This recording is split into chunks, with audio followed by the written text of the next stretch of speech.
Quando é plin, eu começo. Pronto, bom dia, turma. Show de bola, vocês estão bem? Já que a gente conversou um pouquinho, vou logo começar a aula. Espero que você esteja assistindo a gravação, esteja tudo bem. Show, deixa eu compartilhar aqui minha tela. Espera que alguém entrou na hora e não deu para eu compartilhar. Ah, minha tela tá muito doida hoje, esse meu computador tá muito doido. Ele não quer mais compartilhar, ele não quer mais abrir os PowerPoint, não quer mais fazer nada. Tá cansado, pobre, quer férias. Show. Turma, então vocês estão vendo o meu material, certo? Hoje a gente vai terminar o procedimento ordinário sumário. Talvez a gente já fale hoje mesmo sobre o procedimento de drogas, rapidinho, é bem rapidinho que a gente tem que falar sobre ele, para na próxima aula a gente já começar a júri. Depois de júri a gente passa para os recursos, depois dos recursos a gente passa para nulidades, aí ação impugnativas autônomas e estamos liberados. Show de bola. Então, turma, esse é o procedimento comum ordinário sumário. Acho que você está cansado de saber, né? Nossa disciplina é basicamente para você saber dele. Então, tudo começa com o oferecimento da denúncia, vai para o juiz, que recebe ou rejeita. Então, quando você for juiz, advogado, promotor, você tem que ter isso na sua cabeça, que é como é que acontece o processo penal, né? Então, o processo penal, como regra, vai seguir o procedimento ordinário sumário, por os crimes de roubo, de latrocínio, crime de estelionato. A maioria dos crimes segue esse procedimento, esse passo a passo, por isso que é tão importante a gente saber, por isso que eu bato tanto nessa tecla. Então tudo começa com a provocação do judiciário, oferecendo a denúncia ou a queixa, vai para o juiz recebe ou rejeita. Se o juiz receber, ele determina a citação, e a citação pode ser pessoal ou ficta, como a gente já viu, e depois da citação tem a resposta à acusação. Feita a resposta à acusação, vai para o juiz, que absolve sumariamente ou marca a audiência. A audiência é a partir de provas, que a gente passou umas 8 aulas estudando. Depois da audiência vem as alegações finais, que a gente já viu que é o último momento que se tem para você convencer o juiz do seu ponto de vista. Essa história toda do estupro culposo, né? O próprio Ministério Público, em alegações finais, ele pugnou pela absolvição do empresário em relação ao estupro, porque não tinha elementos, de acordo com o Ministério Público, não tinha elementos para dizer que ele sabia que a moça estava inconsciente. Então não teve elemento suficiente para convencer que o estupro ali foi intencional, foi doloso, que ele sabia que ela estava numa situação de vulnerável e por isso fez o sexo. Então não tinha elementos para comprovar isso. Então nas alegações finais o MP pode pedir absolvição, a gente já conversou sobre isso, como pediu. No caso do estupro culposo, o juiz acolheu a absolvição, mas o juiz, nem que o MP peça a absolvição aqui, o juiz é obrigado a absolver. Então a gente já viu até as alegações finais. O que é que a gente vai ver nessa aula? A gente vai ver a sentença, certo? O juiz no processo penal pode dar 3 tipos de sentença. A sentença que o juiz pode dar é de absolvição, de condenação ou de extinção da punibilidade. Então o juiz aqui, ele vai dar 3 tipos de sentença. Ou ele vai absolver, ou ele vai condenar, ou ele vai extinguir a punibilidade. Antes do juiz dar esses 3 tipos de sentença, um dos 3, né, obviamente, se bem que se eu estiver sendo processado por 2 crimes, ele pode me absolver em um e condenar em outro, tá? Então isso é por crime. Então, num crime, o juiz pode absolver, no outro ele pode condenar, no outro ele pode extinguir a punibilidade. Então, basicamente, todo processo penal existe para chegar ao final e o juiz dá uma dessas 3 tipos de sentença. Ou o juiz absolve, ou o juiz condena, ou o juiz extingue a punibilidade. Antes dele fazer isso, contudo, o juiz pode aplicar ou a emendatio libelli ou a mutatio libelli, antes de absolver, antes de condenar, antes de extinguir a punibilidade. Para quem já foi meu aluno, eu no semestre passado já falei de emendatio libelli e de mutatio libelli. Mas como a gente esquece, né, e também tem gente aqui que não foi meu aluno no semestre passado, aí eu vou conversar um pouco com vocês sobre a emendatio e a mutatio, tá? Deixa eu pegar aqui o CPP, para a gente conversar um pouco. A emendatio, pessoal, é aquela situação, que está no 383, é aquela situação em que o juiz não concorda com o artigo da acusação. Então vocês sabem que toda petição inicial tem que ter lá dos fatos, aí tem os fatos, e tem que ter do direito. Nos fatos é onde o crime é narrado, né? O Ministério Público, a acusação está narrando que o crime aconteceu e está dizendo que foi o autor do delito, e o do direito é onde o Ministério Público coloca qual é o crime que ele quer que o cara seja condenado. Só que, seja o processo civil, seja o processo penal, a gente se defende dos fatos, a gente não se defende dos direitos. Tanto é que tem uma máxima do direito que diz assim, narra-me os fatos que eu te darei o direito. Então, a bem da verdade, o que o juiz está preocupado em saber são os fatos. Então você se defende dos fatos, você não se defende da capitulação jurídica que o MP colocou. Então pode acontecer que o MP narrou um crime onde foi subtraído minha carteira e pediu a condenação do cara pelo 155. Pode chegar ao final, os fatos que o Ministério Público narrou ficaram provados, ok, mas o Ministério Público, mas o juiz ele não concorda com o artigo que o MP colocou. Então, quando ao final do processo, o juiz verifica que o que a acusação narrou foi provado, mas ele não concorda com o artigo da acusação, com o artigo de lei que a acusação colocou, o juiz ele pode alterar o artigo sem intimar ninguém. Professor, o senhor está dizendo que se eu for processado por furto, e ao final o juiz se convencer que aqueles fatos que foram narrados e comprovados não configura furto, configura roubo, o juiz pode me condenar por roubo, mesmo o MP pedindo a minha condenação por furto? Pode.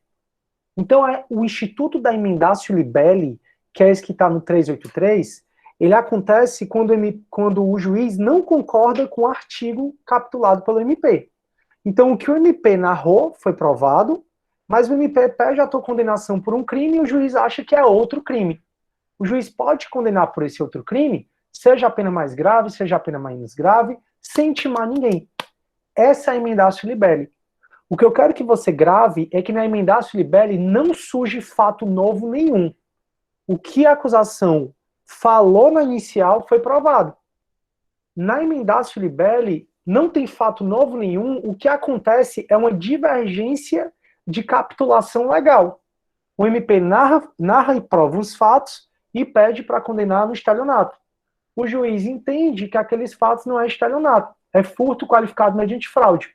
O juiz muda o artigo sem informar ninguém. Essa é a Emendatio Libelli, que está aqui no 383, dizendo assim, ó, o juiz, sem modificar a descrição do fato contido na denúncia ou na queixa. Ó. Então a Emendatio, ela se caracteriza exatamente por isso que eu estou grifando aí para vocês. A Emendatio se caracteriza porque não surge fato novo nenhum. O juiz não modifica nenhuma descrição do fato. O fato que o MP narrou, ou que o querelante narrou, foram provados. Só que a capitulação o juiz não concorda. Então o juiz, sem modificar a descrição do fato contido na denúncia ou na queixa, poderá atribuir-lhe definição jurídica diversa, ainda que em consequência tenha que aplicar pena mais grave. O juiz, então, sem modificar a descrição dos fatos, não tem fato novo. O que o MP narrou foi provado. Ele pode atribuir uma definição jurídica diversa, ele pode mudar o artigo, ainda que em consequência tenha que aplicar a pena mais grave. Então essa é a Emendatio. A Emendatio, ela se caracteriza por não ter fato novo. O juiz só não concorda com o artigo que a acusação quer que ele condene a pessoa. Só isso. É diferente da mutácio. Mutácio, que está no 384, como o próprio nome está dizendo, mutácio vem de mudança. Na mutácio surge um fato novo que não foi descrito na denúncia ou na queixa. Então, na mutácio surge um fato novo que não foi descrito na denúncia ou na queixa. Então, na mutácio ocorre quando, por exemplo, o MP me processa por ter furtado a tua carteira. Só isso. Aí uma testemunha, durante a instrução, diz assim, e como é que foi que o Sidney furtou a carteira? O Sidney empurrou a vítima. Opa!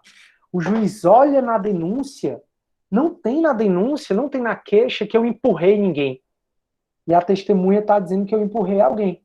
Tem fato novo. Se tem fato novo, não é emendácio. Se tem fato novo, é mutácio. Na mutácio, o juiz não pode me condenar mudando o artigo. Na mutácio, o juiz tem que intimar o MP para aditar a denúncia, colocar essa história do empurrão, intimar a defesa para se manifestar sobre o aditamento, fazer nova instrução, o juiz ouvir de novo as testemunhas sobre o fato novo, e ao final, o juiz vai poder sentenciar. Então, olha a diferença da emendácio, que está no 383, para a mutácio. Emendácio não tem fato novo. Emendácio, chegar ao final, o juiz nota que o que a acusação narrou foi provado, o juiz muda o artigo sem falar para ninguém. Ainda que esse artigo tenha uma pena mais grave. Emendácio não tem fato novo. Mutácio do 384 muda. O juiz nota que na instrução probatória surgiu um elemento que não estava narrado na denúncia ou na queixa. Se o juiz nota que na instrução probatória surge um elemento que não está narrado na denúncia ou na queixa, o juiz intima a acusação para aditar, para escrever esse fato novo que surgiu na audiência, como por exemplo eu ter empurrado, para poder subtrair sua carteira. Aí o MP vai aditar a denúncia e vai poder arrolar. Ele adita a denúncia no prazo de 5 dias e ainda pode arrolar mais 3 testemunhas. Depois do aditamento da acusação desse fato novo, na mutácio, aí ele intima a defesa para no prazo de 5 dias falar do aditamento e arrolar até 3 testemunhas. O juiz marca a audiência na mutácio para poder ouvir essas testemunhas sobre esse fato novo que surgiu, tem novas alegações finais e só aí o juiz pode condenar. Antes de eu ler os parágrafos, eu quero saber se deu para entender a diferença de emendácio e de mutácio. Me digam aí se deu para entender a diferença de emendácio e de mutácio.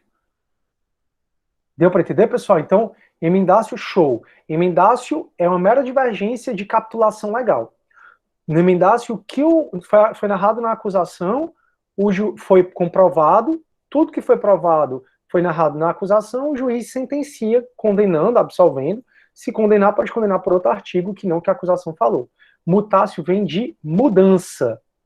Na mutácio é porque surge um fato novo que não está na acusação. Aí na mutácio, o juiz intima o MP para aditar a denúncia, para poder colocar esse fato novo, no prazo de 5 dias. Na mutácio, o MP, quando aditar, pode arrolar até 3 testemunhas. Aí a defesa, depois do aditamento, é intimada para se manifestar sobre o aditamento. O juiz marca nova audiência. Nessa audiência se escuta essas 3 testemunhas, né, de cada um. E depois dessa nova audiência tem novas alegações finais e tem a sentença. Novas não, porque pode até não ter tido alegações finais. Show. Então, emendácio não tem fato novo. Mutácio tem fato novo. Emendácio, o juiz pode sentenciar sem intimar ninguém, mudando o artigo. Mutácio, o juiz sem se sentenciar, com base nesse fato novo, sem intimar ninguém, aquilo ali é nulo. A sentença do juiz é nula e vai ter que refazer tudo de novo. Então, se surgir um fato novo e o juiz sentenciar com base nesse fato novo, sem promover a mutácio, a sentença é nula. E só mais uma coisa, não existe mutácio em segunda instância, ok? Não existe mutácio libelli em segunda instância. Pode até existir emendácio em tese, mas mutácio libelli não existe em segunda instância, tá bom? Não esqueça isso. Show. Então eu vou ler os parágrafos, né? Então primeiro a emendácio. Emendácio não tem fato novo. O juiz, sem modificar a descrição do fato contido na denúncia ou a queixa, sem ter fato novo, ou seja, ele olha que tudo que foi descrito na denúncia ou na queixa foi provado, pode atribuir definição jurídica diversa, pode mudar o artigo. Ainda que em consequência tenha que aplicar a pena mais grave, sem o menor problema. Se em consequência da definição jurídica diversa, se o juiz tirou do estelionato, do furto qualificado mediante fraude para o estelionato, por exemplo, se em consequência houver possibilidade de proposta de suspensão condicional do processo, o juiz vai tentar a suspensão condicional do processo. O que é isso, professor? Turma, suspensão condicional do processo está no artigo 89 da Lei de Juizados Especiais, certo? Vou colocar aqui para vocês. Suspensão condicional do processo está no artigo 89 da Lei 9.099 de 95.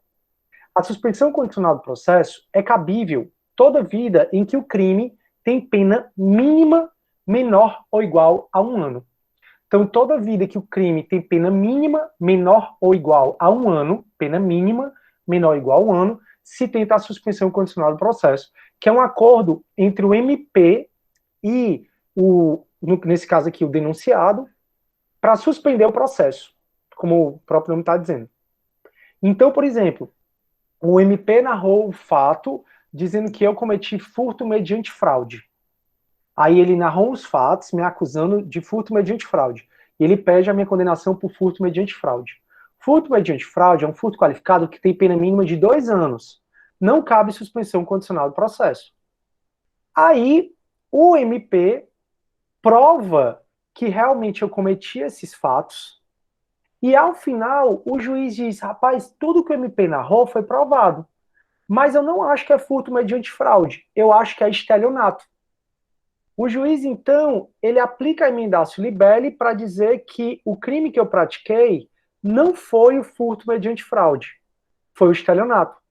Enquanto o furto mediante fraude tem pena mínima de 2 anos, o estelionato tem pena mínima de 1 ano.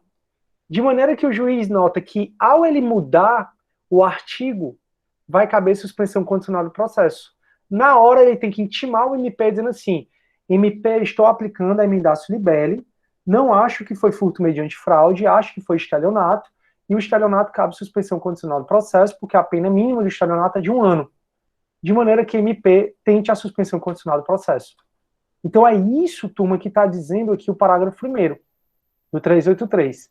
Se em consequência da definição jurídica diversa houver possibilidade de proposta de suspensão condicional do processo, o juiz procederá de acordo com o disposto em lei. O juiz procederá de acordo com o artigo 89 da Lei dos Atos Especiais. Agora, se o juiz aplicar a emendatio e notar que ele perde a competência, então, por exemplo, o juiz ele está colocando que foi, ele notou que era lesão corporal culposa, mas para ele aquilo era lesão corporal culposa no trânsito. Então ele perde a competência da vara criminal e vai para a vara dos crimes de trânsito.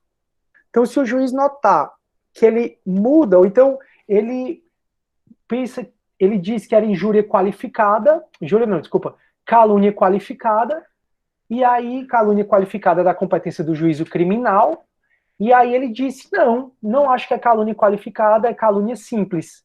Calúnia simples é da competência do juizado especial. Então, se o juiz notar que ao ele mudar o artigo, ele perde a competência, ele remete os autos do processo para o juiz que ele julga competente. Então, tratando-se de infração de competência de outro juízo, a este outro juízo serão encaminhados os autos. Então, para resumir, emendácio não surge fato novo nenhum.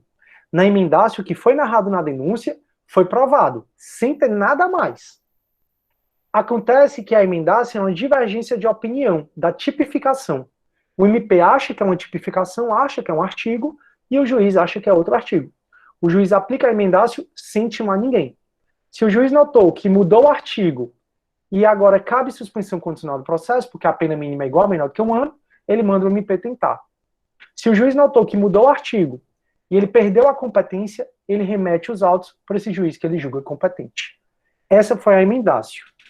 O Júnior está falando assim: a aplicação da emendácio libelli, Júnior, só para te ajudar, tá? Eu sempre escrevo libelli também com 2 L's, mas pelo menos o que eu mais vejo é com L só, tá? É só para te ajudar, porque é um erro que eu mesmo cometo. Deixa eu ver se eu cometi aqui, ó. Cometi não. Tá? É só para te ajudar. A aplicação da emendácio libelli, sem intimação das partes, não poderia ensejar uma afronta ao princípio. Não enseja, tá, o Júnior? É uma ótima pergunta do Júnior, porque, Júnior, como na emendácio não houve fato novo, você já se defendeu dos fatos. A emendácio libelli, Júnior, ela é a expressão maior dessa máxima que eu já falei para vocês, que é narra-me os fatos que eu te darei o direito. Então você, quanto advogado, quando você vai fazer uma defesa, você se defende dos fatos e não do direito. Porque o juiz diz, narra-me os fatos que eu te darei o direito. O juiz é um cara preparadíssimo, na maioria das vezes, é um cara que fez um concurso dificílimo, sem sombra de dúvida, e é um cara, então, que sabe muito direito. Então, o judiciário entende que você não se defende do direito, do artigo, você só se defende dos fatos. E como na emendácio é uma situação que não tem fato novo, ao final do processo você já teve todas as oportunidades de se defender dos fatos. E não houve inovação nos fatos. Então, por isso que você pode, o juiz pode, no caso, te condenar por outro crime, ainda que seja diferente do crime estabelecido pelo MP. Deu para entender, Júnior? Então, para te responder, para o judiciário, a emendácio libelli não viola nem o contraditório, nem a ampla defesa, Porque você teve contraditório e ampla defesa durante todo o processo se defendendo dos fatos. E não houve inovação dos fatos. Fechou, Júnior? Vou ler outra pergunta aqui. Se tu não entendeu, tu me fala, por favor.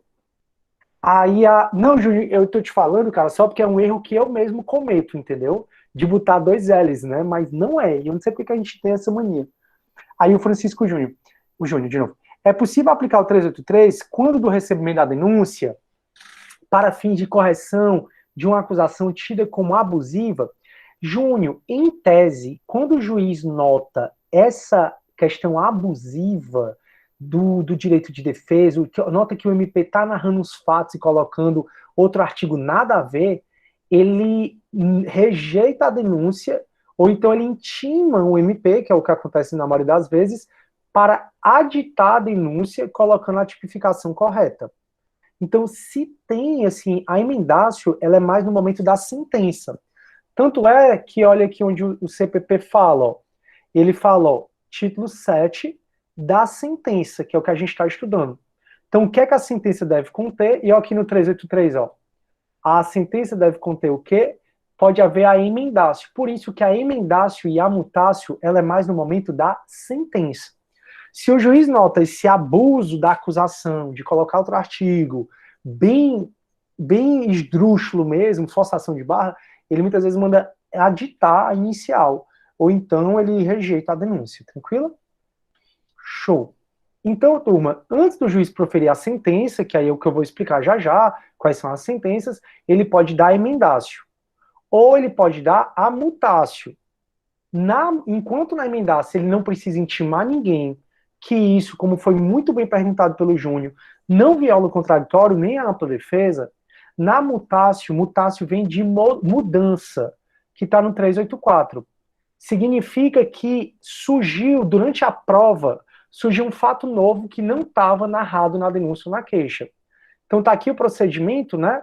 Então o MP, ele oferece quando é que acontece a mutácio, tá? O MP, a acusação, narra alguns fatos contra mim. O juiz recebe, cita, eu respondo à acusação. Bem aqui na audiência, surge um elemento novo. Na mutácio, na audiência de instrução, durante a instrução probatória, surge um fato novo que não foi narrado na denúncia ou na queixa.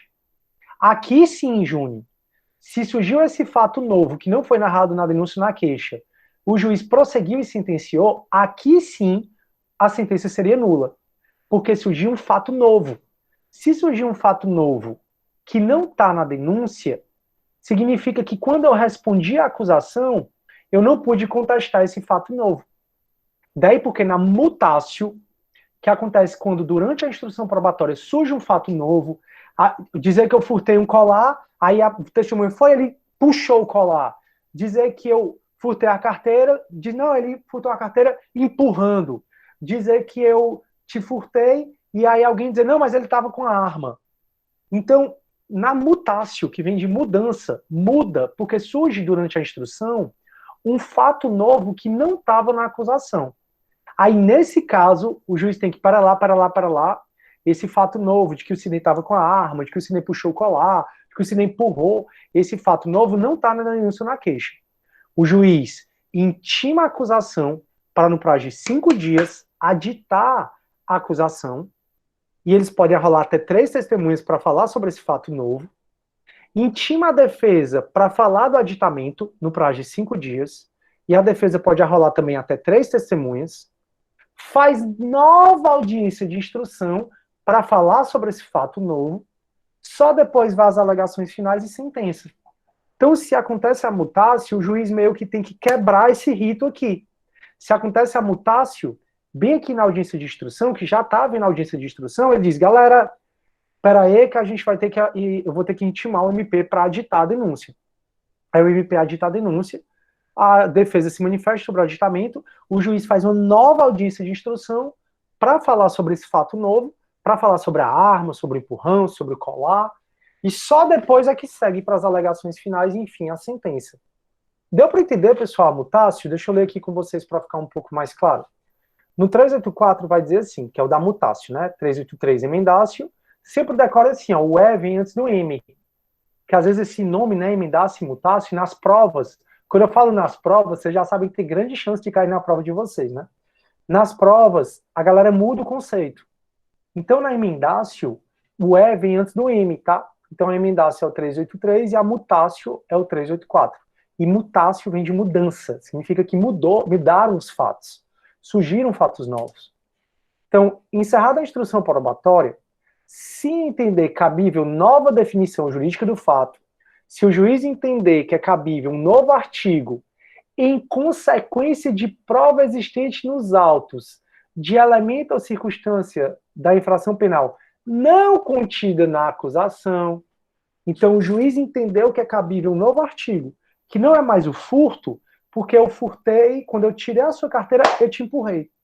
Furto com esbarrão deixa de ser furto simples e passa a ser furto qualificado. Com esbarrão, né? Passa a ser roubo, perdoe-me. Furto com esbarrão deixa de ser furto simples e passa a ser roubo. Ou furto qualificado mediante destreza e passa a ser roubo. Se ele viu que eu usei uma arma, deixa de ser furto e passa a ser roubo, com o caso de aumento de emprego de arma.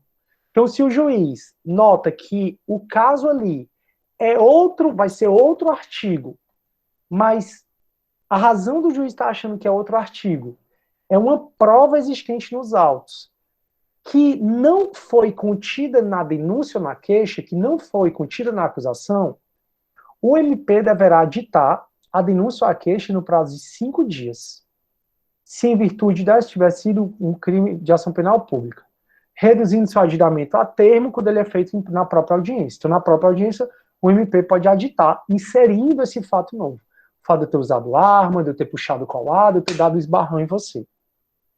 Caso o MP discorde do juiz, o juiz não pode aditar a denúncia, né? Porque a gente está no sistema acusatório, o juiz tem que ser imparcial. Então, se o juiz acha que surgiu um fato novo, que mudou o artigo, intima o MP para aditar, e o MP ele se recusa, o juiz não pode aditar pelo MP, obviamente, porque o juiz não é a acusação. Aí o juiz vai aplicar o artigo 28 do CPP. O artigo 28, antes da redação do pacote de crime, ele é aquele da divergência do arquivamento do inquérito policial por parte do MP e do juiz. Para ficar claro, na grande maioria das vezes, quando o MP pensa uma coisa durante o processo, tá? Não durante a sentença, mas durante o processo, na grande maioria das vezes, quando o MP pensa uma coisa, o juiz pensa outra, o juiz manda os autos para o procurador-geral e quem vai decidir é o procurador-geral. Então o juiz notou que surgiu nos autos uma prova de fato que não está contido na acusação. Ele intima o MP para aditar. O MP tem 5 dias. Caso o MP se recuse a fazer, aí o MP manda os autos do processo para o procurador-geral, para o procurador-geral decidir se vai aditar ou não. O que o procurador-geral decidir, está decidido e o juiz tem que acolher. Então manda para o Procurador-Geral da República ou para o Procurador-Geral de Justiça. Então, quando o MP diz, juiz, isso não é fato novo, não vou aditar coisa nenhuma, o juiz diz, tá bom, pois eu acho que é caso de aditamento, vou mandar para o Procurador-Geral. Ele aplica o 28, portanto. Parágrafo 2º. Ouvido o defensor do acusado no prazo de 5 dias, e lembre que o MP, né, a acusação aditou no prazo de 5 dias.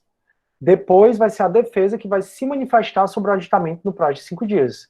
Então, ouvido o defensor do acusado no prazo de 5 dias e admitido o aditamento, o juiz, a requerimento de qualquer das partes, designará dia e hora para a continuação da audiência com inquirição de testemunhas, novo interrogatório do acusado e a realização de debates e julgamento. Havendo aditamento, cada parte poderá rolar até 3 testemunhas no prazo de 5 dias, ficando o juiz na sentença adstrita aos termos do aditamento. Então, como eu disse, o juiz achou que surgiu um fato novo, ele intima o MP para aditar, o MP adita, a defesa se manifesta, no prazo de 5 dias, eles podem rolar até 3 testemunhas, marcam nova audiência de instrução. E lembrem que toda vida, o último a ser ouvido tem que ser o acusado. A gente já falou, já bati muito nessa tecla com vocês. Então, mesmo que o acusado já tenha sido ouvido, escuta o acusado novamente. Tranquilo? E aqui o parágrafo 3º está dizendo, aplica-se os parágrafos do 383 na mutácio. O que é que ele está dizendo? Se o juiz notar que ele vai mudar o artigo e que vai caber suspensão condicional do processo, ainda que seja na mutácio, o juiz faz o MP, intima o MP para tentar a suspensão condicional do processo. Se na mutácio o juiz notar que ele não é mais competente, ele remete os autos do processo para quem ou seja. Então, o que eu falei para emendácio, os parágrafos 1º e 2º, vale também para mutácio por conta do parágrafo 3º. Se o MP adita e o juiz resolve não receber o aditamento, o processo continua sem um aditamento, porque o juiz pode recusar o aditamento. Deixa eu ver se está tudo bem. Pois é, Júnior, foi o que eu te falei. Da mutácio não pode haver mutácio em 2º grau, tudo bem? Na mutácio não pode haver mutácio em 2º grau. Deixa eu ver aqui. Mutácio. Olha, eu já escrevi dois. Olha, o negócio é tão doido que eu já escrevi foi com 2 T's, ó. Mutácio em 2º grau, súmula. Vou ver aqui. É a 453 do STF. 453 do STF. Então, a súmula 453 do STF é a que nega. Ela vai dizer, ó, não se aplicam à 2ª instância o 384 e parágrafo único do CPP. Na época era só parágrafo único, hoje em dia é mais, né? Então, a súmula 403, certo? Não é aplicada em 2º grau. Vou colocar aqui para vocês. Ó, tá aí ela. Não se aplicam à 2ª instância o artigo 384, que é o da mutácio, que possibilitam da nova fase jurídica em virtude de um elementar não contido explícito ou implicitamente na denúncia. Porque senão haveria supressão de instância. Aí o Júnior. Mutação de crime culposo para doloso, pode. Tentado para consumado, pode. Partícipe para autor, são situações mais gravosas. Sim. Júnior e todo mundo. Turma, tirem da ideia essa história de que nem a mutácio nem a emendácio pode piorar a situação do réu. Pode. É porque a gente tem muita mania de ouvir que o processo penal é tudo em dúbio pro réu. Já mostrei para vocês aqui várias vezes que no processo penal não é tudo em dúbio pro réu, como no caso da emendácio e da mutácio.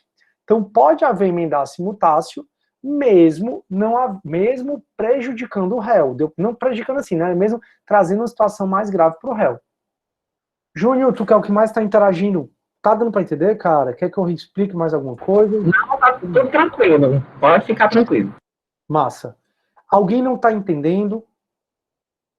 Então acho que está tudo bem, né? Show. Então, turma, essa é a mutácio e a emendácio. Feita, se for o caso, né, não precisa haver emendácio e mutácio em todo o processo, mas feita a emendácio ou a mutácio, termina a audiência de instrução, o último que tem que ser ouvido é o interrogatório do acusado, faz as alegações finais e o juiz dá a sentença. No juiz criminal, o juiz pode dar 3 tipos de sentença. Isso por crime, né? O juiz pode ou absolver, ou condenar, ou extinguir a punibilidade. Para o juiz fazer qualquer sentença, e vocês que querem fazer concurso para magistratura, quando você for fazer qualquer sentença, você tem que colocar todas essas partes aqui, ó. 381, a sentença conterá o nome das partes, quando não for possível a identificação necessária para identificá-la, a exposição sucinta da acusação e da defesa, o que é que aconteceu, indicação dos motivos de fato e de direito, que vão fundamentar a decisão, já que toda decisão deve ser motivada, indicação de qual artigo, então narra-me os fatos que eu te darei o direito.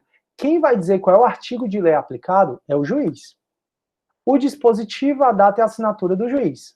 Obviamente que se for uma sentença condenatória, nessa sentença condenatória o juiz vai ter que fazer a dosimetria da pena. Dosimetria da pena passa pelo critério trifásico, o critério Nelson-Hungria, que vocês estudaram em Penal 1. Então, em Penal 1, vocês viram que o juiz ele passa por 3 fases para aplicar a pena do cara, e depois ele vai tentar converter a pena privativa de liberdade, pena restritiva de direito, depois ele tenta aplicar o SUSI, que é a suspensão condicional da pena. Enfim, então o juiz, na sentença, qualquer uma dessas 3 que ele vai dar, absolvição, condenação ou extinção da punibilidade, ele tem que colocar tudo isso, e na sentença condenatória o juiz tem que expor a dosimetria da pena, que é uma matéria que vocês veem em Penal 1. Aí ele diz que aqui é o caso, é o fundamento dos embargos de declaração no processo penal, tá? No processo penal tem um fundamento para o embargo de declaração em primeira instância e tem fundamento para o embargo de declaração em segunda instância. Embargo de declaração, como é um recurso, a gente vai estudar só quando eu for ver recurso para vocês. Mas qualquer das partes poderá, no prazo de 2 dias, então o prazo dos embargos no processo penal é de 2 dias, juizado especial é 5, mas eu vou falar disso na aula de recursos, porque aqui interrompe o prazo, no juizado especial suspende o prazo, mas eu vou falar sobre isso só depois, tá, turma, para não tumultuar. Mas qualquer das partes pode, no prazo de 2 dias, pedir ao juiz que declare a sentença, sempre que nela houver obscuridade, ambiguidade, contradição ou omissão. Então, os embargos de declaração no processo penal, tirando o juizado especial, é de 2 dias e interrompe o prazo processual, mas isso é algo que eu vou voltar a falar. No 383 e no 384, a gente tem a mutácio e a emendácio, e aí a gente está já chegando na sentença absolutória. No 385 vai dizer assim: nos crimes de ação penal pública, o juiz poderá proferir a sentença condenatória, ainda que o MP tenha opinado pela absolvição. Falei disso nessa aula, falei disso na aula passada, que ainda que nas alegações finais aqui, ó, o MP, que é a acusação, opine pela absolvição final, pela absolvição ao final, o juiz na sentença pode continuar condenando o indivíduo. Então, nos crimes de ação penal pública, o juiz poderá proferir sentença condenatória, ainda que o MP, nas alegações finais, opte pela absolvição. Vocês viram em processo penal o princípio da indisponibilidade das ações penais públicas, que o MP não pode desistir da ação penal que ele tem ajuizado, né? O princípio da indisponibilidade das ações penais públicas. O MP não pode desistir da ação penal que ele haja ajuizado. Mas, nas alegações finais, ele pode pleitear a absolvição. E o juiz não é vinculado. Então, nos crimes de ação penal pública, o juiz poderá proferir a sentença condenatória, ainda que o MP tenha opinado nas alegações finais pela absolvição, bem como reconhecer agravantes, embora nenhuma seja alegada. Aquela velha história, narra-me os fatos que eu te darei o direito. Então, não foi alegada a agravante da reincidência, não foi alegada a agravante da participação de 2 ou mais pessoas. O juiz pode reconhecer sem o menor problema. O tema agravante, atenuante, está no artigo 61, 62, agravante, 65 e 66, atenuante do Código Penal, e vocês viram em Penal 1. Então, pessoal, o juiz tem que colocar essas questões na sentença que a gente falou.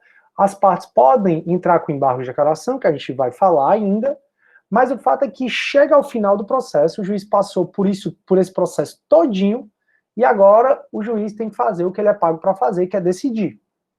E no processo penal só vai ter 3 tipos de decisão: ou decisão de absolvição, ou de condenação, ou de extinção da punibilidade. A decisão de extinção da punibilidade é o juiz simplesmente dizer que o Estado perdeu o direito de punir. No processo penal 1 e em direito penal 1, vocês estudaram o ius puniendi, que o Estado, que a gente, através do contrato social, a gente entregou para o Estado o direito de punir as pessoas. Mas o direito de punir do Estado, esse ius puniendi, esse jus puniendi, ele não é ilimitado. O Estado sofre várias limitações para exercer o direito de punir dele. O direito de punir do Estado tem como consequência o direito do Estado investigar os crimes, o direito do Estado processar os criminosos, o direito do Estado condenar, e o direito do Estado executar a pena. Então o Estado, ele tem o ius puniendi, ele tem o direito de punir o autor do crime. Se alguém me roubou, eu não tenho o direito de punir esse cara. Salvo se eu tiver em legítima defesa, mas aí isso é exceção. Então, quem é que vai punir o cara que roubou, que assaltou, que matou, que estuprou? É o Estado, como regra é o Estado. E esse direito de punir do Estado, que a gente deu para o Estado, tem como consequência o direito do Estado investigar o crime, pelo inquérito, por exemplo, tem como direito o Estado processar o autor do crime, o direito do Estado condenar o autor do crime, e o direito do Estado executar a pena do autor do crime. Acontece que esse direito de punir do Estado não é ilimitado. O Estado sofre várias limitações.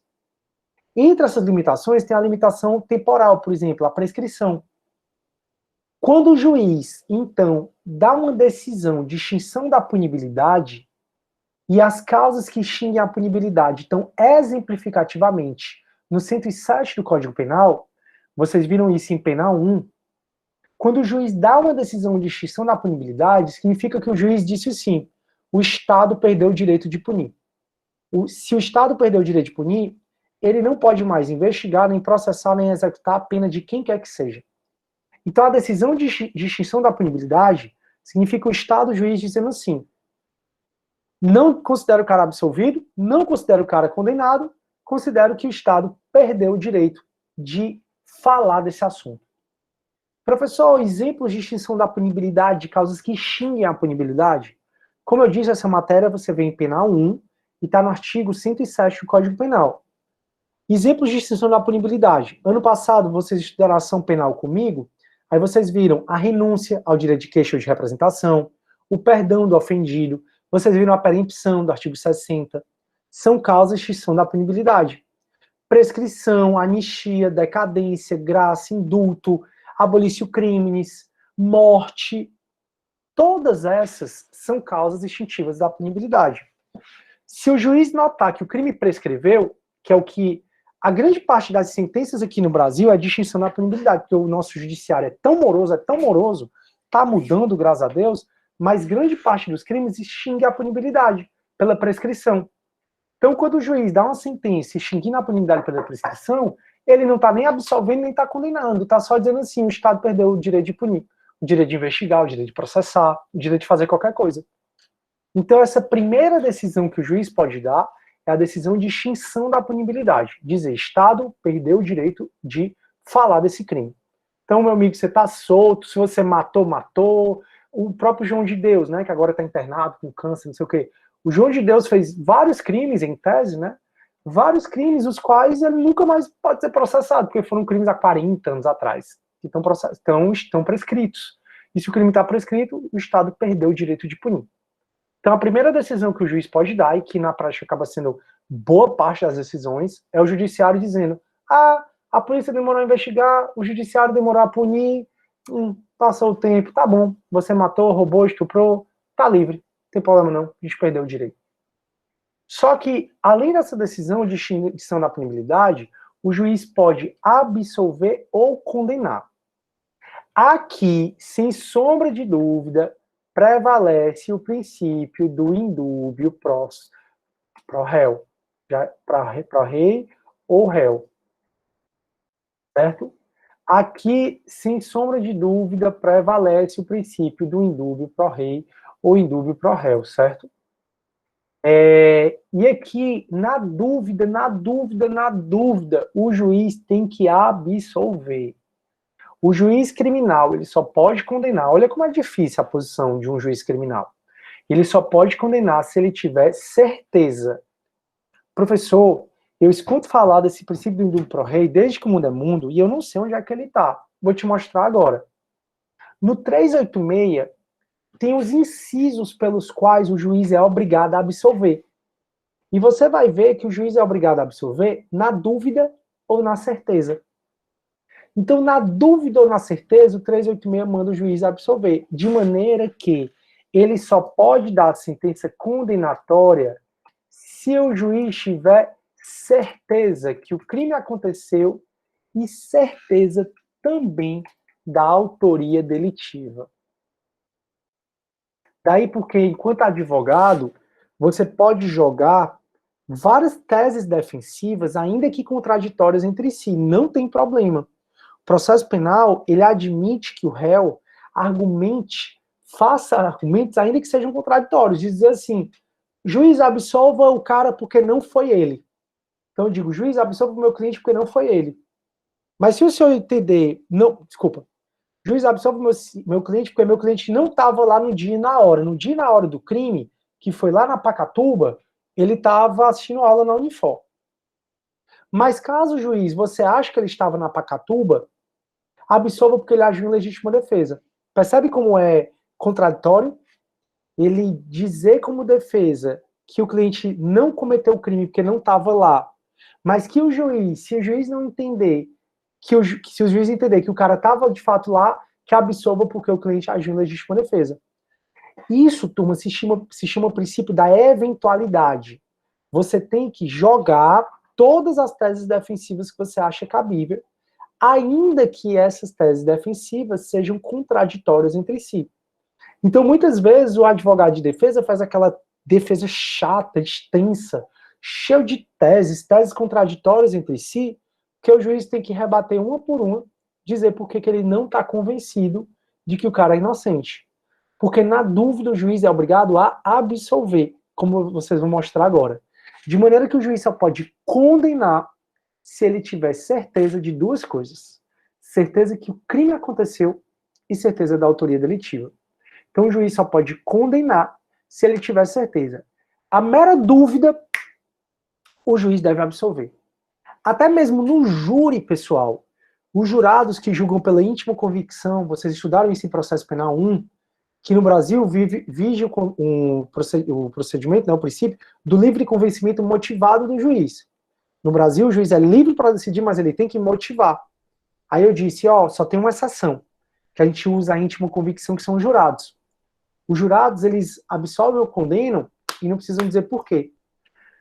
Mas esse princípio do indúbio pro réu, nessa fase aqui, ele é tão sério que mesmo no júri, antes do juiz votar, antes dos jurados votarem, o juiz presidente da vara do júri diz assim, senhores jurados, se vocês acharem ou tiverem na dúvida, se vocês ao menos vislumbrarem que o réu é inocente, vote pela inocência.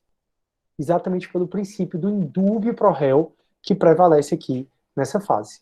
Deu para entender? Antes de eu explicar o 386, eu vou ver se vocês estão com dúvida. Ninguém está com dúvida, né? Beleza. Vamos lá. Então, por que então que no processo... Sidney? Oi, pode falar. Só uma perguntinha, com relação ao pedido, né? O advogado disse que ele precisaria absolver o cliente dele por ele não estar no local. E se ele não entendesse dessa forma, que você até falou o segundo pedido, isso seria o pedido alternativo? Seria pedido alternativo, perfeito. Você pode, no processo penal, fazer vários pedidos, aí o pedido alternativo é sempre aquele ou, né? Então, absolva porque ele não estava no local. Deixa eu só te mostrar aqui no 386, ó. Absolva o advogado pode dizer assim, cadê meu? Tá aqui. O advogado pode dizer assim, ó, absolva porque não está provado o crime. Mas se o senhor achar que está provado o crime, absolva porque o réu não está provado que o réu não concorreu para a infração penal. Se o senhor não entender assim, absolva porque existem dúvidas sobre a legítima defesa ou não. Então, o advogado de defesa, ele não só pode, como ele deve concentrar todas as teses defensivas dele. Que aí é o princípio da eventualidade, né? E ele pode fazer esses tipos de pedido alternativos. Porque a importância desse pedido alternativo, turma, a importância é que vocês vão perceber que o que o advogado quer é absolver. Mas tem incisos aqui que são mais fortes do que outro, que é o que eu vou começar a explicar agora. Então, para te responder, Fabiana, pode o advogado fazer pedido alternativo? Só pode. Ele pode argumentar o inciso 1, depois o 2, depois o 3, depois ou, pode, não tem o menor problema. Não só pode como deve. Então, vindo para cá. Alguém está com mais alguma dúvida, turma? Com alguma dúvida, é só ligar o microfone e escrever aí no chat. É bom que eu descanse a minha voz. Eu tô sentindo muita dor de garganta, né? E eu acho que é por conta dessas aulas online, né? Porque na sala de aula a gente interage muito mais um com o outro, né? Aqui a gente interage muito menos. Então eu não paro de falar, né? E principalmente terça e quinta, que eu dou aula A, B, C, D e F, aí é que fica pesado. Mas faz parte. Vai dando certo. Deixa eu tirar isso aqui. Perfeito. Então, turma, a gente vai ver agora as causas pelas quais o juiz vai absolver alguém. E aí vocês vão ver que tem artigos que falam que o juiz deve absolver pela certeza, artigos que o juiz deve absolver pela dúvida, não é nem artigos que eu quero dizer, incisos. Incisos que o juiz deve absolver pela certeza, incisos que o juiz deve absolver pela dúvida, e vocês vão ver que o juiz ele pode absolver com base em qualquer desses incisos, certo? Vamos lá. Então eu falei para vocês que para o juiz absolver, ele tem que ter certeza que o crime existiu e certeza da autoria delitiva. É isso? É. O juiz pode ter certeza de que o fato nunca aconteceu. O juiz pode absolver com base... assim, o Neymar, ele não foi processado, né? O Neymar foi investigado, mas ele nem indiciado foi naquele caso da Nájila. Mas vamos supor que o Ministério Público tenha processado o Neymar. Vamos supor, né? O Neymar não foi processado pelo caso da Nájila. Pode ser que o Neymar consiga comprovar que todas as relações foram consentidas, ou seja, que não teve estupro nenhum. Então, nesse caso, o juiz vai absolver porque está provada a inexistência do fato. Ou então, nesse caso do Neymar, o juiz pode ter absolvido pela dúvida, dizendo, olha, eu não estou convencido de que o fato foi provado, que é exatamente a sentença de absolvição do caso aí do estupro culposo, né, da Mariana. O fato é que não tinha prova suficiente. Quando não tem prova suficiente para a condenação, o juiz pode vir para o inciso 7. O inciso 7, ele é o mais subsidiário de todos. Na dúvida, o juiz taca o 7. Não tem prova suficiente para a condenação, que foi o 7. Mas o juiz também poderia estar absolvido porque não tem prova da existência do fato. Então, eu estou sendo acusado por um crime e a acusação não conseguiu provar que esse crime aconteceu. Se o juiz tiver certeza que o crime nunca aconteceu, ou seja, que eu nunca estive no local do crime, eu estou sendo processado pelo roubo na Unifor, mas eu nunca estive na Unifor. Ou então, o cara está sendo processado por ter estuprado a mulher. Ficou comprovado, o juiz está lá, filmagem dizendo que as relações foram consentidas. Está provado que não teve crime. Então, se o juiz tem certeza que o fato nunca existiu, o juiz absolve com base no inciso 1. Agora, se o juiz ficou na dúvida se o crime existiu ou não, o juiz pode absolver com base no inciso 2. Então, é muito assim, ó. Se está provado que o roubo nunca aconteceu, inciso 1. Se não tem prova suficiente que o roubo aconteceu, inciso 7, aliás. Nesse caso do estupro, que a relação foi consentida, né? Se ficou provado que a relação foi consentida, pode ser que o fato não constitua infração penal, porque relação consentida não é estupro. Então veja, pessoal, a quantidade de incisos que o juiz tem para absolver. Então o juiz absolverá o réu, mencionando a causa na parte positiva, desde que reconheça. Ele ter certeza, está provado que o fato nunca existiu. Então está provado que nunca houve um roubo na Unifor. Está provado que eu nunca fui para Pacatuba e cometi o crime. Está provado que nunca houve o crime que estão dizendo que teve. Ou não ter prova que o fato de fato existiu. A diferença aqui desse inciso 1 para o 2 é que no inciso 1 o juiz tem certeza que o fato nunca existiu, e no inciso 2 o juiz fica na dúvida se o fato existiu ou não.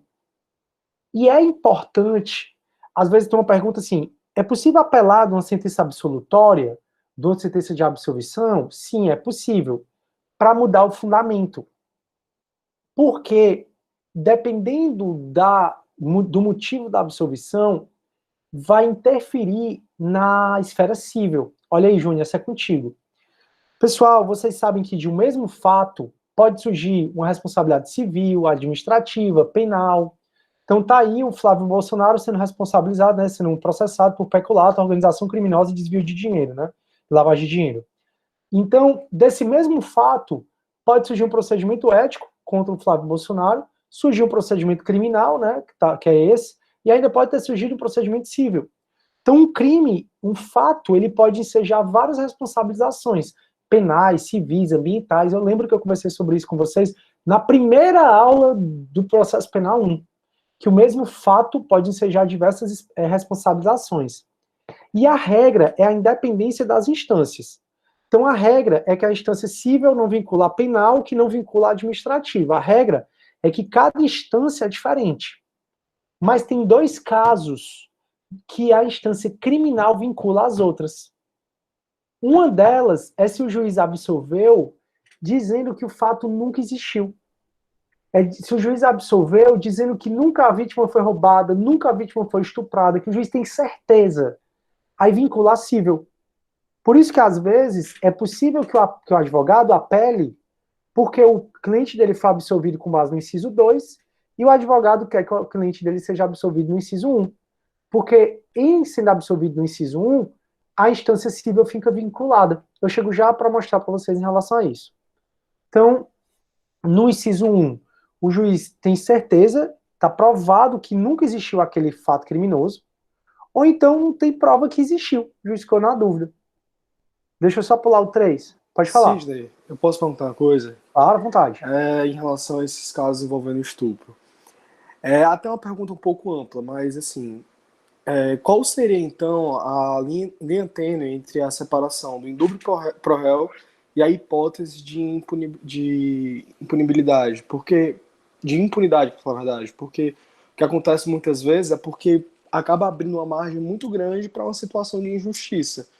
E como um juiz deve se portar diante disso? Vitor, excelente pergunta. Em relação a esses crimes contra a dignidade sexual, eles levantam muita discussão, cara, até hoje, dizendo que os regramentos do processo penal deveriam ser relativizados em relação aos crimes contra a dignidade sexual. Porque um roubo, Vitor, pode acontecer numa casa que tem câmera de vigilância, um roubo pode acontecer no meio da rua, um homicídio. Então, a grande maioria dos crimes tem muita forma de provar. Mas a natureza dos crimes contra a dignidade sexual, entre eles o estupro, a importunação sexual, o estupro de vulnerável, esses crimes geralmente não acontecem na frente de todo mundo, né? Como é o roubo, o homicídio. O homicídio, você tá lá no meio da rua, o cara vai e mata. O estupro não acontece no meio da rua. Então, esses crimes contra a dignidade sexual, tem muita teoria dizendo que os regramentos do processo penal deveriam ser relativizados em relação a eles, exatamente porque são crimes de difícil prova. Então, muitas vezes, o marido que estupra a mulher, mas só está dentro da casa os dois. Como é que prova? Aí vem muito de como o juiz atua nesses casos. Porque não existe na legislação uma determinação autorizando o juiz a relativizar os regramentos do direito penal e do direito processual penal para os crimes contra a dignidade sexual. Então, Vitor, em tese, tudo que eu estou conversando aqui é aplicado para qualquer tipo de crime, mesmo os contra a dignidade sexual. E como os crimes, para o juiz condenar, ele tem que ter certeza, e os crimes contra a dignidade sexual, na grande maioria das vezes, não tem essa quantidade de prova que outros crimes teriam, nesse caso gera essa sensação de impunidade que é a que você está falando, entendeu? Então, eu sempre peço muito cuidado, já que vocês são cientistas do direito, né, de analisar as coisas com mais imparcialidade, porque às vezes a gente condena e coloca alguém no crucifixo, como esse juiz, e eu não estou defendendo estupro, não estou defendendo nada disso, eu só estou falando que, enquanto cientista, a gente tem que ver o que é que o juiz é obrigado a fazer. O juiz é obrigado a aplicar a lei ao caso concreto. E o que é que a lei manda fazer? Como vocês estão vendo aqui, o 386 está dizendo que, se não ficou provado, se o juiz ficou na dúvida, ele é obrigado a absolver. O que gera essa sensação de impunidade em relação aos crimes contra a dignidade sexual, porque muitas vezes o juiz não está convencido de que o crime aconteceu. E o juiz só pode condenar, repito, se ele tiver certeza. Então, o que, aspas, estaria errado? O que estaria errado? Errado tá, primeiro, a gente tratar mal um ser humano, né? O que dirá uma mulher, que dirá olhar feio para uma mulher, o que dirá ameaçar, violentar e bater, e que dirá estuprar e que dirá matar. O errado é isso. Segundo, o que está errado, talvez, se é que tem alguma coisa errada, é a legislação, e não o juiz. Então se condena muito, que absurdo, o juiz absolveu, mas será mesmo que você não pensa que será mesmo que você está levando em consideração que o juiz está fazendo o que a lei manda ele fazer?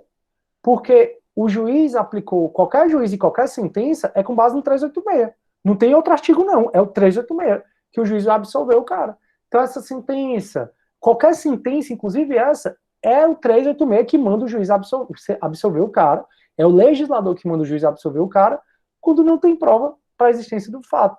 Ou, como foi o caso dele, quando não existe prova suficiente para a condenação. É o 386. Então, o juiz ele é um aplicador da lei. Então, se tem alguma coisa que deveria mudar, em tese, talvez seja a legislação. Deu para entender? Deu para entender. E nesse caso, ainda é mais complicado ainda, porque o próprio Ministério Público, que era o órgão de acusação, pediu a absolvição do réu. Exatamente. E aí, por mais que o juiz ele tenha a liberdade para condenar, mesmo assim, fica uma responsabilidade maior sobre o julgador, né? Querendo ou não. Exatamente. E o Ministério Público, ao pedir a absolvição, ele está só exercendo os princípios constitucionais e a tarefa constitucional que ele tem direito. Se você for ver no artigo 129 da Constituição, é dito que o Ministério Público ele é titular da ação penal, beleza? E ele é fiscal da lei. Então, acima de tudo, o MP tem que ver a aplicação da lei ao caso concreto. Se o MP chegar ao final do processo e nota que não tem prova suficiente para a condenação, o MP, por ser fiscal da lei, ele tem que aplicar a lei. E o MP, na visão do promotor de justiça, ele entendeu que não tinha prova suficiente para a condenação. Se tem ou não, eu pessoalmente não sei, Vitor, porque eu não vi o processo. E eu acho muito difícil que alguém veja o processo, porque o processo corre em segredo de justiça. Até mesmo essa sentença que está correndo aí, eu mesmo desconfio se essa sentença não é uma sentença fake. Porque hoje tudo se falsifica, né? Mas o fato é que o MP é um fiscal da lei. E a lei manda o juiz absolver quando não existe prova suficiente para a condenação. O que é que o MP fez? Pediu a absolvição com base na suficiência da condenação, cumprindo o dever funcional dele de ser o fiscal da lei. E dentro dos princípios do Ministério Público tem a autonomia funcional. Então a pessoa daquele promotor tem autonomia funcional para estudar o processo, para ver que não tem prova suficiente para a condenação e para pedir a absolvição. Então, quando a sociedade sai condenando o juiz, o MP, eu já fico um pouco mais na minha, eu fico até com medo de estar parecendo que eu estou defendendo qualquer coisa que eu não estou defendendo. Na verdade, o que eu vi é que o MP fez o papel dele e que o juiz fez o papel dele. E que eu não sou eu que vou julgar, primeiro porque eu não sou juiz e não sou promotor, primeiro de tudo. Então, eu já presumo que eles têm 10 vezes mais experiência que eu na função de MP e de juiz. E segundo, porque eu não vi os autos.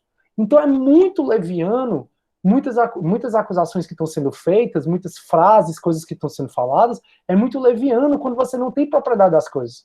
Porque hoje em dia as pessoas preferem muito mais julgar, porque é fácil, eu estou na rede social, na minha casa, no conforto, eu não estou no cara a cara com você, então é muito fácil eu julgar, do que eu pensar. Porque pensar é difícil. E as pessoas muito mais julgam do que pensam, entendeu?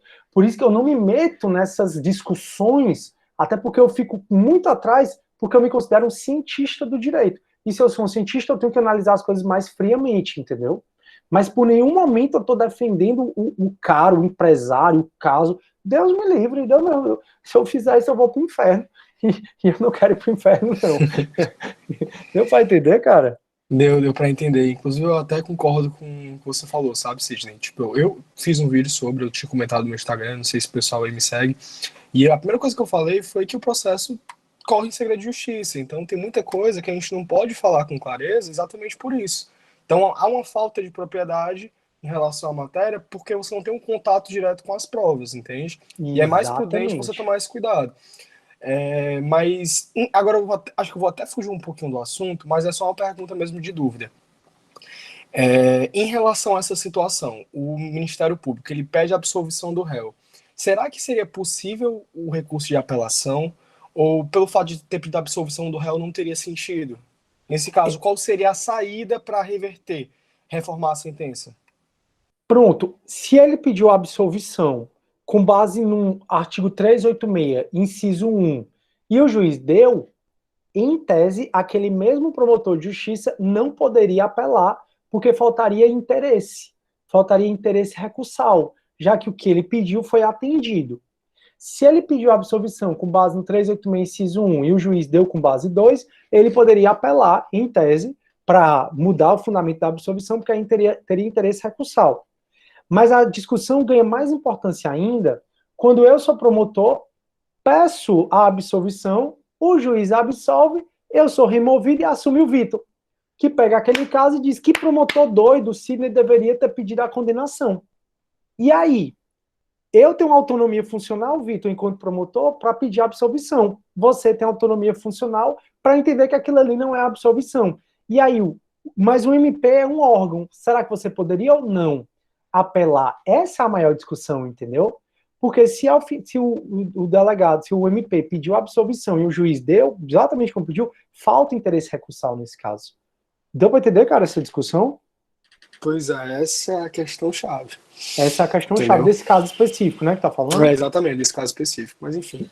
Mas obrigado, viu, pelo esclarecimento, Sidney, valeu demais. Show, tamo junto. Agora, sim, é incontestável, pessoal, isso aí, Ave Maria, é incontestável o que realmente é absurdo, eu acho até, como é que eu acho até da época das cavernas, uma sociedade da gente, onde precisa existir um monte de lei, um monte de conversar isso com vocês, especializando na violência, para proteger mais a mulher, para proteger mais a criança. Era para essas leis não existirem, porque era para esse tipo de violência não existir.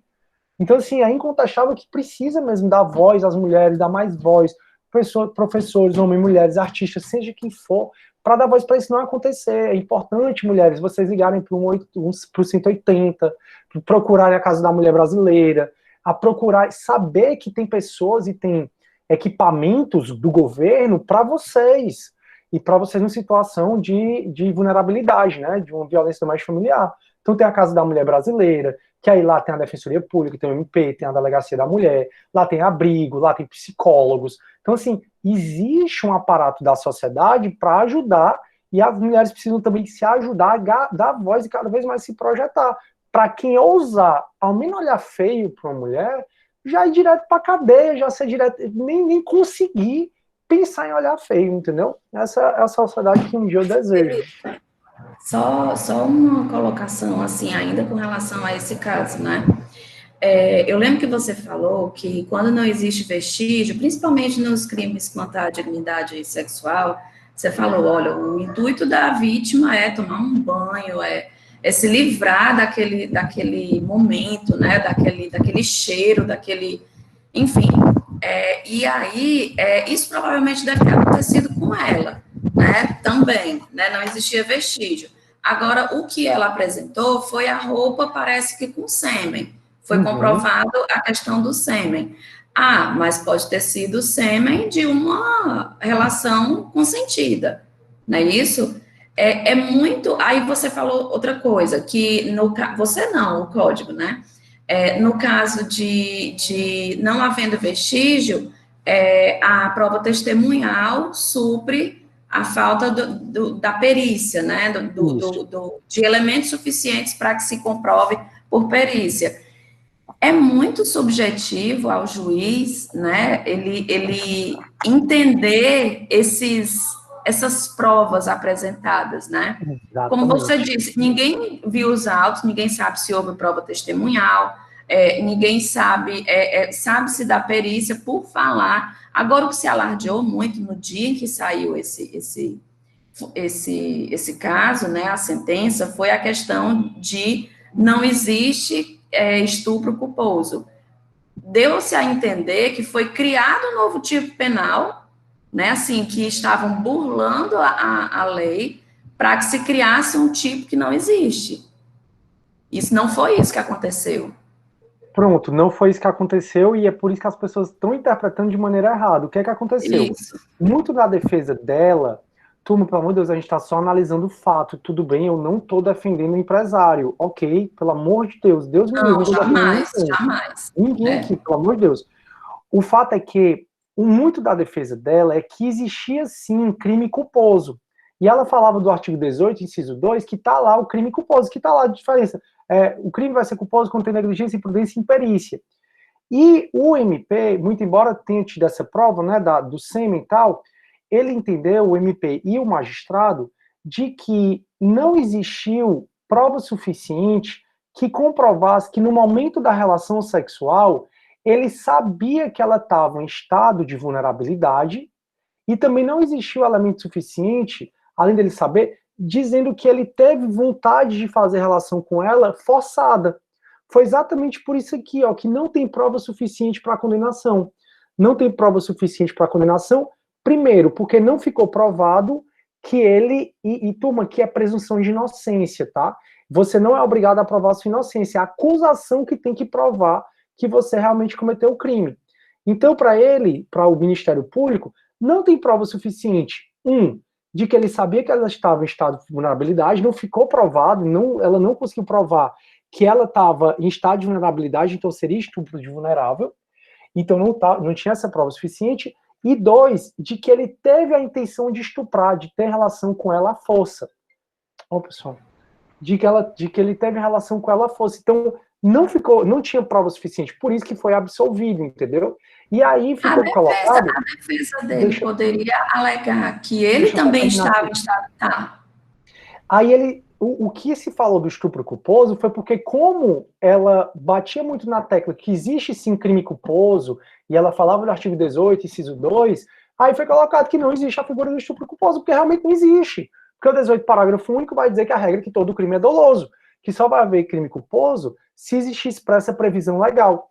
E no estupro, que está no 213 e no 217A, não tem lá a previsão de estupro culposo, então estupro é doloso. Por isso que ficou caracterizado, estupro culposo. Não existe o crime, a figura penal de estupro culposo, não existe, que é o que ela ficava batendo muito, entendeu? Nessa tecla. Acho que por isso que eles escreveram e aí por isso que saiu essa rebordose toda, no meu ponto de vista, e aí isso aí é meu, de maneira errada. Então, muito do que está aí, essa lixamento social em relação a MP, juiz, eu acho muito temerário e muito leviano muitas coisas que estão falando, porque ele não tem propriedade, pessoal. E porque, pelo que consta, eles aplicaram a lei. Agora pronto, só porque alguém está dizendo que outra pessoa... Imagina aí, só porque eu estou dizendo que a Fabiana cometeu um crime contra mim, e vocês gostam muito de mim, aí nesse caso o juiz vai ter que condenar a Fabiana mesmo não tendo prova. Não, eles seguiram exatamente o que o processo penal manda. Se tem alguém, aspas, errado é a sistemática processual, são as nossas leis, e não o que eles fizeram. Isso é o meu ponto de vista, né? Eles que eu digo o MP e o juiz. Diz, Fabiana, desculpa. Sidney, poderia ter sido servido como tese de defesa dele, que ele também estava em estado de vulnerabilidade? Aí, se ele seguisse para esse caminho, não ia dar muito certo, porque aí eu remeto a penal 1, porque penal 1, realmente, a embriaguez completa proveniente de caso fortuito ou força maior é um caso de inimputabilidade. Mas o próprio Código Penal diz que a embriaguez culposa, que em tese seria o caso, ou pré-ordenada, não exclui a imputabilidade penal. Então, se ele admitisse, dizendo que ele mesmo estava em estado de vulnerabilidade, ele não poderia ser absolvido com base nisso, só ia piorar a situação dele. Ele poderia dizer que ele estava vulnerável se ele tivesse sendo a vítima, né, dizendo que ela que estuprou ele, porque hoje o estupro, né, pode ser sujeito ativo ou passivo. Então não seria uma boa estratégia de defesa dizer que ele estava em estado de vulnerabilidade. Porque, porque você estava, porque eu bebi. E você bebeu porque você quis? Sim. Então, o Código Penal diz que a embriaguez nem culposa, nem pré-ordenada, nem embriaguez dolosa não exclui a imputabilidade penal. Por isso que não seria muito vantajoso. Muito vantajoso. Pronto. Show. Vamos lá. Turma, então vamos lá. 386. O juiz absolve o réu, indicando a certeza que está provada a inexistência do fato, ou então a dúvida, que não tem prova da existência do fato, ou então a certeza de que o réu não concorreu para a infração penal. Então, se o juiz absolver, porque ele tem certeza que o cara não participou da infração penal, ele absolve com base no inciso 4. Agora, se o juiz ficou na dúvida se o indivíduo participou ou não da infração penal, ele absolve com o inciso 5. Então, inciso 1, o juiz tem certeza que o fato não existiu. Inciso 4, o juiz tem certeza que o cara não participou da infração penal. Inciso 2, o juiz ficou na dúvida se o fato existiu. Inciso 5, o juiz ficou na dúvida se o cara concorreu para a infração penal. O crime está provado, o cara morreu, teve o roubo, mas eu não tenho certeza se foi o Sidney que participou da infração penal. O juiz absolve quando o fato não constitui infração penal, não é crime, como uma relação sexual consentida, por exemplo, como furto de coisa própria também. E aí, o juiz também pode absolver, turma, quando ele tiver certeza ou dúvida, pessoal, que o cara agiu amparado por um desses artigos que todos vocês viram em penal 1. Em penal 1, o artigo 20, ele diz respeito ao erro de tipo. 21, erro de proibição. 22, coação moral irresistível. E a obediência à ordem não manifestamente legal superior hierárquico. 23, excludência licitude. 26 e 28, excludentes de imputabilidade. Para ficar fácil, quando vocês viram o penal 1, com certeza uma boa parte da matéria foi falar do conceito analítico ou estrutural de crime. Que crime é fato típico, antijurídico e culpável. E aí o professor ficou falando desse conceito tripartido, né, de Bettiol, de crime, e ele falou, o que é que exclui o fato típico? O erro de proibição, o erro de tipo exclui o fato típico, o erro de proibição exclui a culpabilidade, a obediência superior hierárquica exclui a culpabilidade, a legítima defesa, estado de necessidade exclui a antijuridicidade. Então, quando você alega uma dessas defesas que vocês viram em penal 1, e o juiz, ele se convence, ou então ao menos ele fica na dúvida, ele absolve com base no inciso 6. Então, se o juiz absolveu pelo estado de necessidade, é com base no inciso 6. Se o juiz absolveu pelo erro de proibição, com base no inciso 6. Se o juiz absolveu com base na legítima defesa, no erro de tipo, na imputabilidade, mas dessa vez, ô Fabiana, porque eu tomei uma substância, um medicamento, ele me deu lombra, eu não sabia que ia me dar a lombra, ele absolve com base no inciso 6. E, por fim, o último inciso que o juiz absolve é o inciso 7, que é o mais subsidiário de todos. Então, na dúvida, o juiz joga no 7. Que o 7 vai falar, não existe prova suficiente para condenação, que foi o caso lá desse estupro, né? Aí, na sentença absolutória, o juiz vai mandar, se for o caso, pôr o réu em liberdade, o juiz vai mandar expedir o alvará de soltura, o juiz vai mandar cessar as medidas cautelares, que estão no 319. A gente estudou no semestre passado as medidas cautelares de monitoramento eletrônico, proibição de frequentar determinados lugares. Então, ele vai mandar cessar, vai mandar colocar o réu em liberdade, cessar as medidas cautelares que vocês estudaram no semestre passado e aplicar a medida de segurança. Lembra em Penal 1 que vocês viram a sentença absolutória imprópria? No Penal 1, vocês viram que quando o cara é inimputável por doença mental, o juiz absolve. Absolve, mas impõe medida de segurança. Então, aplicará medida de segurança se for absolvição imprópria. Absolvição imprópria é quando o juiz absolve, porque o cara é doido, é doente mental. Então, aí, nesse caso, ele vai fazer isso. Agora, se não for caso de absolver, o juiz vai condenar. Quando é que o juiz vai condenar? Quando ele tem certeza que o crime existiu e certeza da autoria delitiva. Daí porque é tão complicado ser juiz, principalmente nas questões de crimes contra a dignidade sexual. É muito complicado porque o juiz tem que ter certeza. E quem é que diz isso? Qual é o processo penal? E o crime contra a dignidade sexual não tem essa tanto de prova que os outros crimes teriam. Então o juiz condenando vai mencionar as agravantes e atenuantes do Código Penal, que ele reconhecer. Ele pode reconhecer as agravantes e atenuantes, mesmo que o MP não tenha pedido. Ele vai colocar outras circunstâncias e tudo que deve ser levado em conta para aplicar a pena, ou seja, que ele vai, na sentença condenatória, vai fazer a dosimetria da pena, né? Aplicará a pena de acordo com suas conclusões. Esse inciso 4 é super importante. Desde 2008, o juiz ele tem uma competência cível, que é fixar o mínimo de indenização que ele acha cabível para aquele crime. Por isso que a gente viu que na perícia de arrombamento, de destruição, o perito tem que colocar o valor do prejuízo. Exatamente porque o juiz criminal, quando ele condenar o cara, já fixa o mínimo de indenização para a vítima. A vítima pega essa sentença, esse título executivo judicial e vai executar no cível. E lá no cível, ela pode liquidar o valor para provar que o prejuízo foi maior do que o juiz já fixou. Mas é bom porque ela já tem o mínimo. Então, meu prejuízo foi 10 mil reais e o juiz condenou o acusado a me pagar 5 mil. Eu, 5 mil já tenho garantido, já vou executar no cível. E durante essa execução no cível, eu posso liquidar o dano para provar para o juiz cível que o prejuízo foi muito maior que 5 mil. E aí ganhar mais dinheiro ainda. Ou, então, pelo menos, ser ressarcido, né? Então, o juiz vai fixar o mínimo para a reparação dos danos causados pela infração penal, considerando os prejuízos sofridos. O juiz vai atender à aplicação provisória da interdição de direito e medida de segurança. Então, interdição de direito é uma pena restritiva de direito, né, que vocês veem em Penal 1, também está no artigo 44. Pode ser a interdição de direito de portar arma, pode ser a interdição de direito de dirigir veículo automotor, de exercer algum ofício. Teve até um médico cearense que numa cirurgia plástica matou um youtuber, né? Então, se ele for condenado, já pode falar logo das interdições temporárias de direito, ou então, se for o caso, já colocar o cara em medida de segurança, né? Um doido que matou. É o caso do Argélio, né? Argélio, agora esqueci. Que deu a facada no Bolsonaro. Ele foi absolvido por ser inimputável.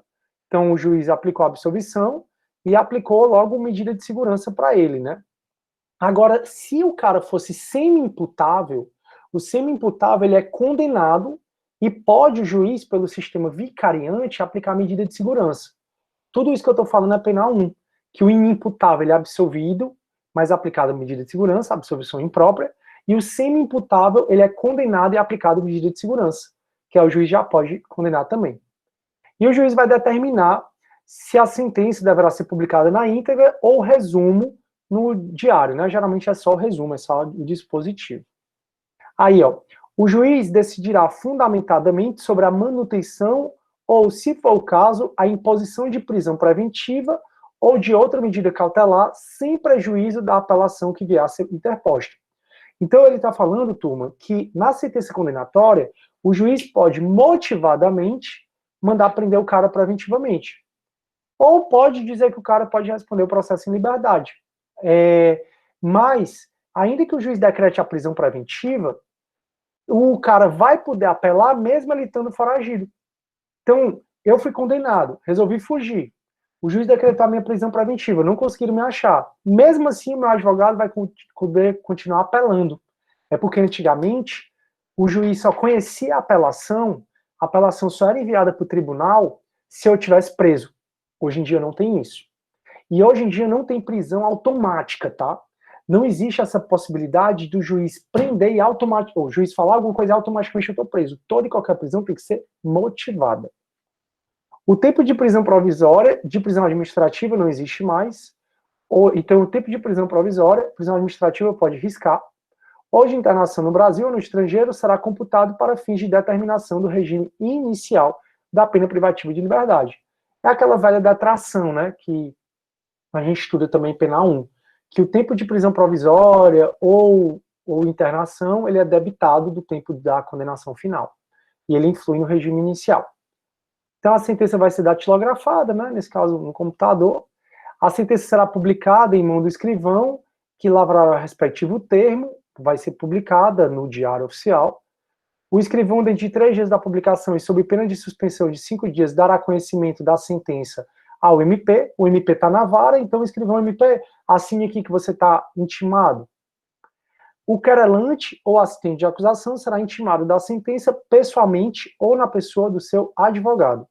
Se nenhum deles for encontrado no lugar da sede do juiz, a intimação será feita por edital. Aí a intimação da sentença será feita ao réu preso, se tiver ao réu pessoalmente, se tiver preso, ao réu pessoalmente e ao defensor por ele constituído, quando ele estiver solto. O réu pessoalmente, né, eu faço muita intimação de réu. Aí, ao defensor constituído pelo réu, ou mediante edital, se não for encontrado o réu, porque o réu foi citado e se mudou. Aí não achou mais o réu. Aí, nesse caso, vai ser intimação por edital. Aqui não precisa se preocupar tanto, não. Fiquem tranquilos. Aí o prazo para apelação será fixado. O prazo para apelação, que eu vou falar depois sobre prazo, né, de apelação, é o último que conta. Prazo de apelação é o último que conta, é do último. Então, por exemplo, tem que ser intimado da sentença o advogado e o réu. Quando é que começa a correr o prazo da apelação? Da data da última intimação. Então, foi intimado o advogado primeiro e só depois o réu, só começa a contar o prazo da apelação depois da intimação do réu. Se for o contrário, foi intimado o réu e só depois o advogado, só começa a contar a apelação, o prazo depois da intimação do advogado. E por último, turma, para a gente acabar nossa aula, né, já são 1 hora, inclusive, só para a gente falar de quando o processo criminal vincula no cível, né? Então, se o juiz absolver porque ele tem certeza que o fato não existiu, ou ele tem certeza que eu não concorri para a infração penal, o juiz cível não pode me condenar civilmente. Então, se no crime você foi absolvido porque o juiz criminal tem certeza que o crime nunca existiu, aquele fato nunca existiu, inventaram, ou ele tem certeza que o fato até existiu, mas eu não concorri para aquela infração, não estava nem lá, essa decisão do juízo criminal vincula o juízo cível, excepcionalmente. De maneira que o juízo cível não pode me condenar civilmente por aquele crime, né, por aquele fato. Tranquilo? Aí se não tiver acabando a aula, eu só queria dar uma palavrinha sobre o caso para fechar o debate, para não interromper com as matérias. E aí, professor, tem que sair agora, agradeço por colocar minha presença. Pronto. Fala, Vitor, pode falar, para a gente terminar.